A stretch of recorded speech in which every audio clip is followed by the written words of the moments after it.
I work as a new breed driver at night to make a little extra cash. Friday and Saturday nights are always the busiest because everyone's either home or with friends and ordering food. So those were usually the nights I would work. I got a request on a Saturday night at 1 a.m. to pick up McDonald's for a guy named Kyle. He lived a few minutes away from my current position, so I punched in the nearest McDonald's, which was like a 2-minute drive away, and picked up his order. It was a small order. I think he only wanted 2 hamburgers. He lived like 5 to 7 minutes away from the McDonald's. I followed the app's directions to the house, and eventually, it led me to a short, dead-end street that veered off another dead-end street. The house was the last one on this dead-end road. It's right next to a line of trees that ran alongside a highway, though it was pretty much dead at this hour, given how late it was. I didn't want to ring the bell, so I called this Kyle guy's number. It rang once and went to voicemail, so I hung up. Then I got a text from him, though. He told me to come to the door, and so I did. I got to the big wooden front porch of the house, and soon the front door opened. A bald guy opened the door, and he didn't look very old. He looked to be in his 30s, yet his head was completely bald. Maybe he was sick, or he just liked that look, so I didn't judge. However, his breath was disgusting, and he seemed to be quite drunk, so that was a little off-putting. The payments were done through the app, so usually there was no need to wait around for money, but this time, this Kyle guy asked me to come put the pizza on his kitchen table while he ran to fetch a tip. I didn't object to free money, so I waited in his kitchen, which, by the way, was only lit by a small outlet-sized nightlight, so it was pretty dim in there. The whole kitchen smelled rather disgusting, though I didn't know what it was. Kyle was taking awfully long down the basement fetching this tip, so I started to wonder a bit. I stepped into the living room, which was adjacent to the kitchen. The TV was on in there, which was the only reason I could see anything. However, the stench was even greater in this room. Then I noticed that the back door was slid half open. Maybe he was airing out whatever that putrid odor was. For the hell of it, I walked to the back door, expecting to get a quick breath of fresh air, but the smell only got worse. Then finally, I stepped outside onto the man's back deck. I heard flies, the sound of a swarm of flies right by the door. Then I guess a motion-sensing light saw my movement and turned on, revealing 2 big black garbage bags stuffed with 2 long objects. The smell was unbearable. It took me a second to catch on to what I was most likely looking at. Suddenly, waiting around for the tip didn't seem like a good idea anymore. I went back inside and rushed to the front door, and just then, I heard Kyle emerge from the basement, calling to me, waving a few singles in his hand. He saw me as I was about to open the door and asked where I was going.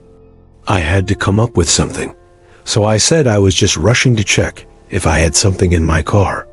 He said, "Oh, okay," as he came over to me and handed me the bills.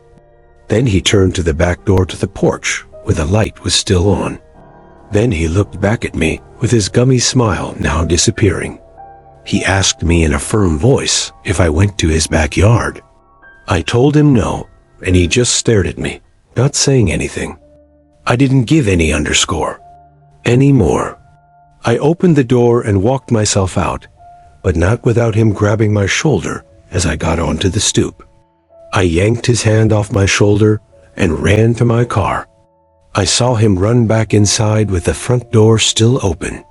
I turned my car on when I sat and watched his front door, curious to see if he'd come back out, and he did. He came back out, running full speed for my car with a big metal rod in his hand.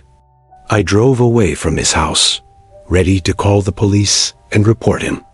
I called when I got down the block, making sure to leave him no time to dispose of those potentially dead bodies. I waited down the block and saw police cars pull up literally within 2 minutes. I watched the whole thing as I told the police where to go. In fact, Kyle, if that's his real name, had already started moving the bags, which did contain dead bodies, to the bushes in his backyard. Everything about this guy was off, from leaving the back door open to reveal dead bodies to a pizza delivery boy. He may have been deranged, but he also wasn't the smartest man around. I deliver food for an Asian eatery in my town. It's the best gig I could get at my age, simply for the tips alone. My friend and I work there together. We're actually the only two who aren't Asian. My friend usually works the counter and takes phone calls. I usually do deliveries, and that's the way I like it. My friend got off the phone during one night shift we had together and told me I'd be doing a delivery after the food was prepared. I was handed a brown paper bag and I was off on my way. The address I was given led me to some small dirt driveway off the main road onto an enclosed property. Don't picture it as some luxurious private property though. It was some old, unkempt excuse of a property, and the house seemed to be closed off, given that there wasn't a single light on in there and how high the grass was. I called my friend back at the restaurant, and he gave the phone to our boss. Unfortunately, our boss is a stickler, so he yelled at me in his thick Asian accent to knock on the door and not waste the food. I got out of my car and felt grass rubbing against my shins. That's how tall it was. I went up the 3 stairs to the front door and knocked really loud since there didn't seem to be a doorbell. As I expected, after 30 seconds of waiting, there was no answer, so I got back in my car, and the first thing I did was start texting my friend back at the restaurant. But when I looked up back to the house, this time, one of the upstairs lights inside of the house was turned on. So I went back to the door and knocked once again. Only on the first knock, the door pushed open slightly. Someone had opened the door, but there was nobody standing next to the door. I pushed the door open a little more and called out, "Hello?" My voice echoed through the empty house. I was waiting to hear footsteps come to the door. They never did.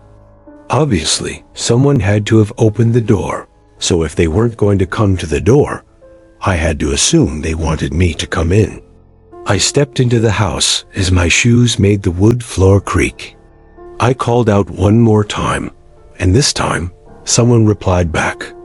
I heard the words, "Aquí arriba." Now, I'm not fluent in Spanish by any means, but I knew that aquí meant here, and I knew arriba meant above. So I put 2 and 2 together and figured they said, up here. There was a stairway in the middle of the hallway, so I walked over to it. I stopped at the bottom step.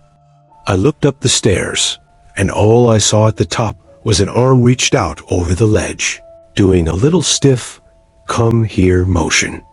I used what little Spanish skills I'd gained from middle school and said something like, "Tengo tu comida," as I walked up the stairs. As I got about halfway up the stairs, the arm wasn't there anymore.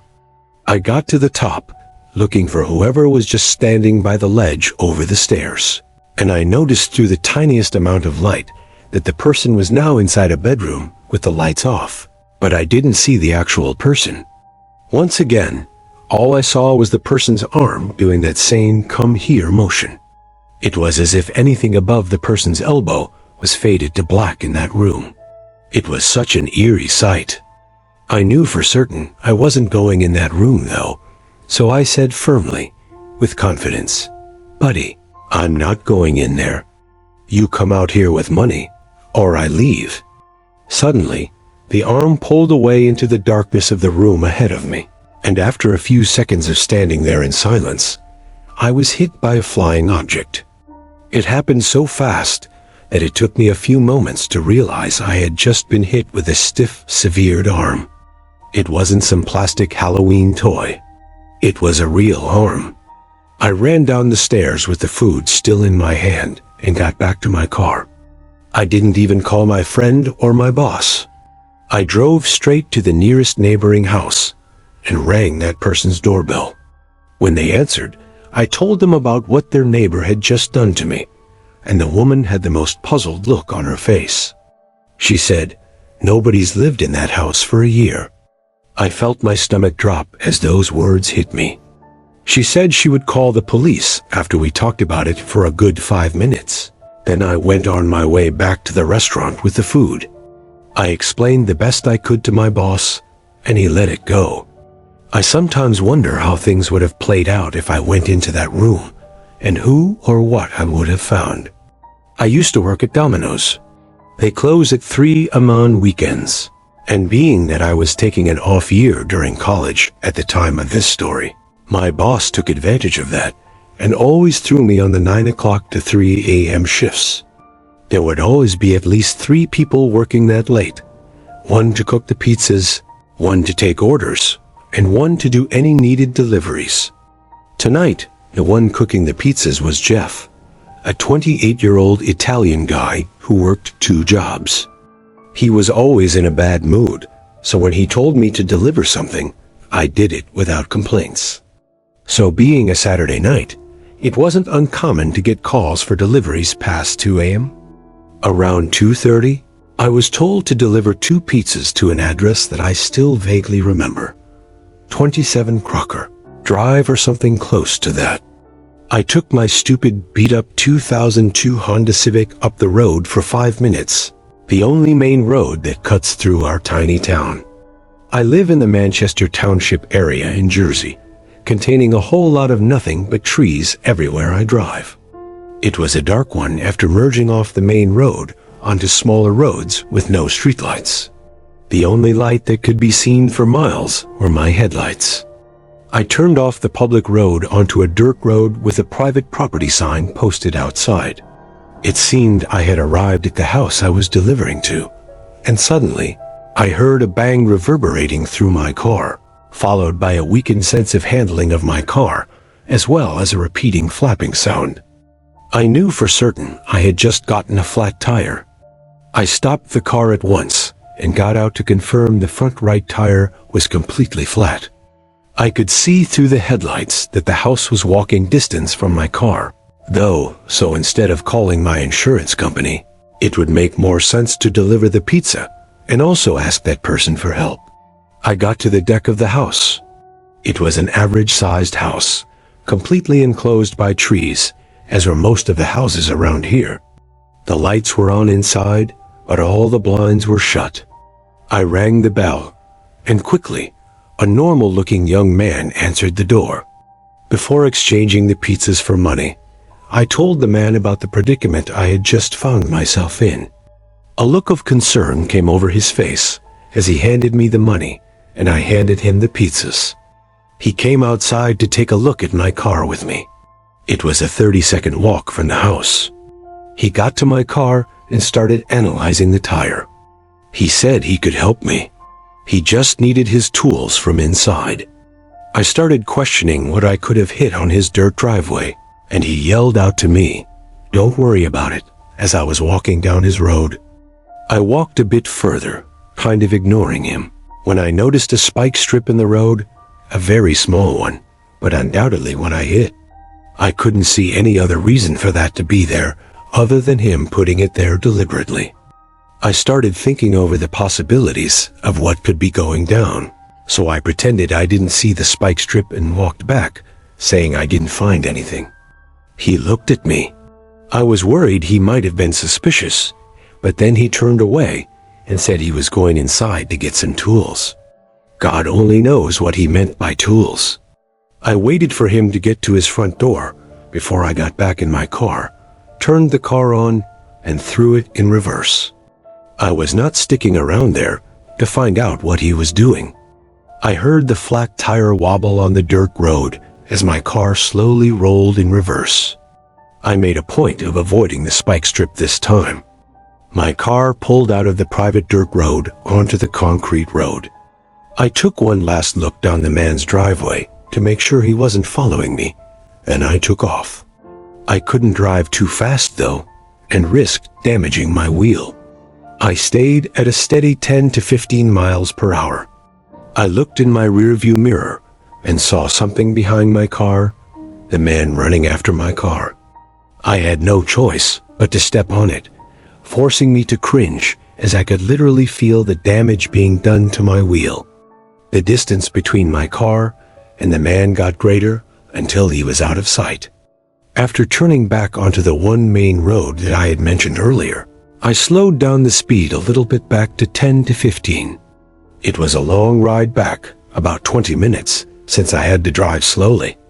When I got back, the Domino's would be closing in 10 minutes, but I had to return the Domino's sign that they make us put on our cars when doing deliveries. Jeff was upset with me that I took so long until I told him the whole story. The woman who was also working the same shift as us listened in with a look of shock on her face the whole time. When time came to close, Jeff told me I should just drive home slowly since I live, like, down the block, and that I should take care of it tomorrow. The two went off to their cars and drove away. I sat in my car for a little bit, thinking. Eventually, I turned my car on and started my slow drive back to my house.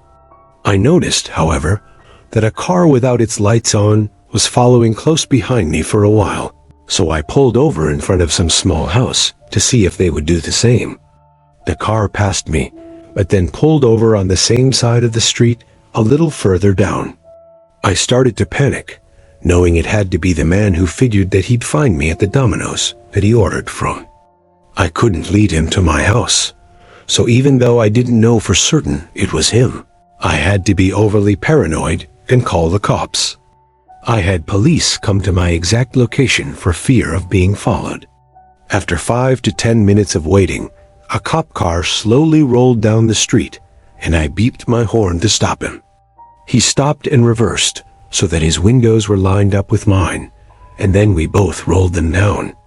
I pointed at the car in front of me with its lights off, sitting a little further in front of me. But just then, that car zoomed out from its parked position, lights still off, instantly disappearing down the road into the night. The cop put his lights on and sped after him without saying a word.